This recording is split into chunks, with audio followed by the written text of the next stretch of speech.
मुझे पता चला है कि तुम्हारी शादी हो रही है। मुझे पता चला है कि तुम मुंबई जा रहे हो। तुम्हें मेरे बारे में कैसे पता चला?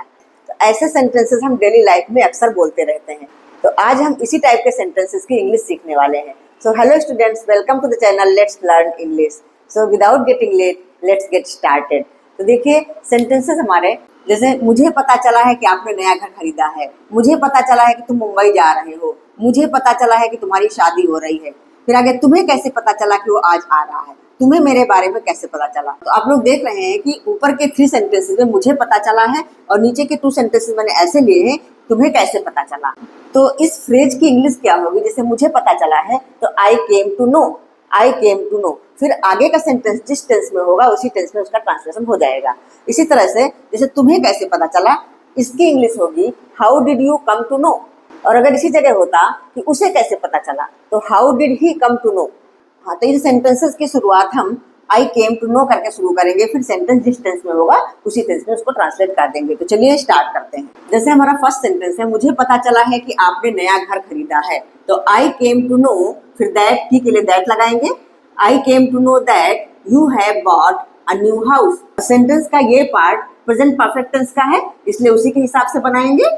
You have bought a new house. तो प्रेजेंट परफेक्ट टेंस में क्या होता है? हेल्पिंग वर्ब हैज हैव लगती है और वर्ब की थर्ड फॉर्म लगती है। तो यहाँ आपने है मतलब यू, तो यू के साथ हैव लगेगा और वर्ब की थर्ड फॉर्म लगेगी। तो चलिए इसको ट्रांसलेट करते हैं। I came to know, I came to know that,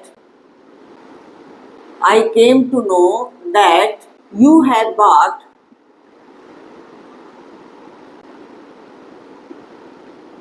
you have bought a new house. नया घर मतलब अ न्यू हाउस। ठीक है, तो इसका ट्रांसलेशन हो गया I came to know that you have bought a new house. Next है, मुझे पता चला है कि तुम मुंबई जा रहे हो। तो I came to know that, इतना तो सेम रहेगा। तुम मुंबई जा रहे हो, you are going to Mumbai. तो इसको भी लिख लेते हैं। I came to know, I came to know that you are going to Mumbai.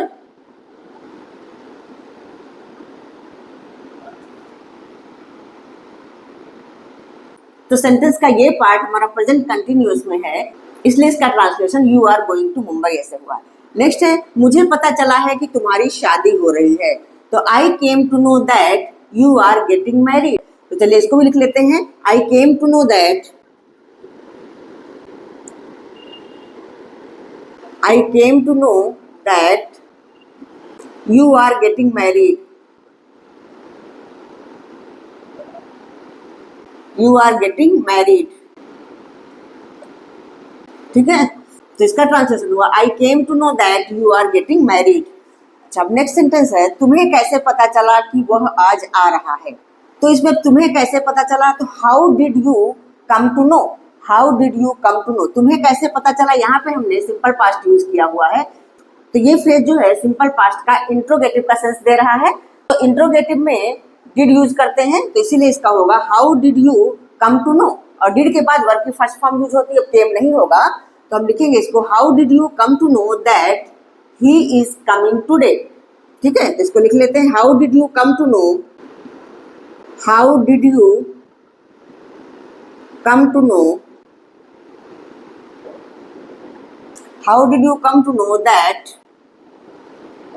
He is coming today.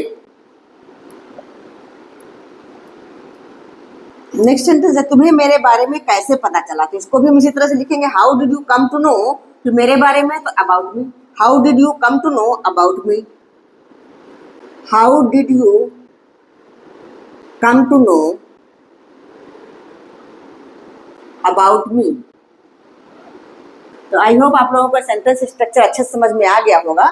Now it's your turn. एक सेंटेंस आप लोगों के लिए, कि जैसे हम कहें कि मुझे पता चला है कि तुम कल दिल्ली जा रहे हो। तो इसकी इंग्लिश क्या होगी, कमेंट सेक्शन में लिख करके जरूर बताना। That's all for today. See you soon in the next video with some more sentences. Till then, keep practicing, keep learning. Bye bye.